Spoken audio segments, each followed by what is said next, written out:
and gentlemen, boys and girls, welcome to Buzzfest 29. They came here all the way from Australia, so please, big warm Houston, Texas welcome for Keith and Michael of Atlas Genuis. Make some noise. Hey, thank you. And you guys are very sweaty because literally you just got off stage. We did. It was hot. Now, is this your first time in Houston? This is definitely our first time in Houston. And how'd you feel about it? It was great. The crowd was a beautiful crowd. That is awesome. So I have one very important question to ask you before we get into what I'm going to refer to as the meat of the interview. Is there any truth to the idea that water goes down the toilet in a different direction when you're in America and when you're in Australia? Well, the only thing I know about that was when I watched an episode of The Simpsons. So I actually have never tested this. I'm not sure. Let's just say yeah. Are you saying you don't flush after you go? What the hell is that, an Australian thing? That's really unsanitary. Yeah. There's no. It's a desert, so there's no water. Right. Gotcha. So it's actually really cool to have you here. I have a question real quick about and. People have actually called the station and asked about this. The song Trojans. The Trojans in it refer to probably not a specific brand of prophylactic, and some people thought it was maybe to do with, it was maybe a metaphor for some sort of computer virus that was going to infest itself in your head. What's the dealio? Well, it's actually referring to the Trojan horse in ancient mythology, so they were wrong on both accounts. How very high concept of you. Well, I guess If it works for you, if you want a song to be about condoms, that's fine. Well, there's that too. And I always like to ask this when I get a chance to meet bands. Like, how long have you been going in Australia now?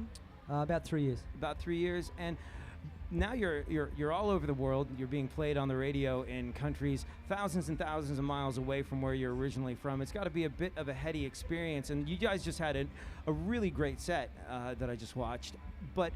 When people see you being this iconic rock star up on stage, it's almost impossible to imagine that you did anything else besides this in your life. Before you became this globe-trotting rock star that you are, what were you doing? Well, I was at university studying architecture.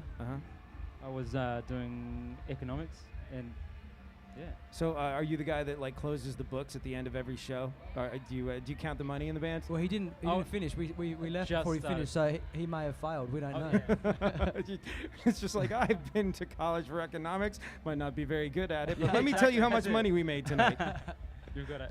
And is there, and again, this is a question I like to ask every single band. Once I got a chance to talk to Jerry Cantrell from Alice in Chains, and I was like, what was it that started, what was there a specific moment or song or show or artist or record that made you go, this is it, music is really important and I want to do something like this with my life? Was there a specific instance where that happened to you guys? Well, for me, yes. I don't know about you. I'll tell you about my moment.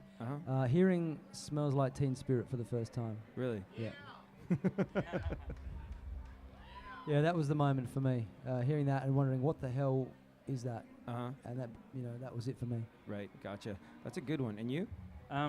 Being younger than Keith, I just did everything he did. So he started playing music, so I started. I just told him to play drums. Yeah. Oh, right. It's like the band he doesn't even drummer. like music. He hates music. He's just here.